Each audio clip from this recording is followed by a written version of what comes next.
alisikia sauti, hakuona, alisikia sauti ya yule Kristo, na baada ya kusikia yule Kristo basi akaambiwa ufanye nini? Amka uelekee mpaka kwa nyumba nitakayokueleza.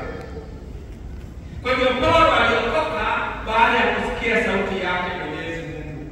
Tutakuwa kondoo wema kama mchungaji wetu tukisikia sauti yake. Sauti yake tutaisikia wapi? Kwanza tumesikia ni katika neno lake Mungu.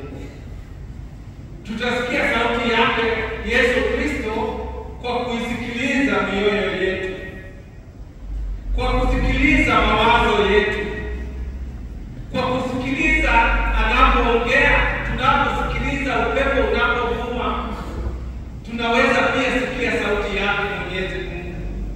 Tunaweza sikia pia wakati anapotutumia watu ambao yeye mwenyewe anawatuma watusaidishe katika maisha yetu. God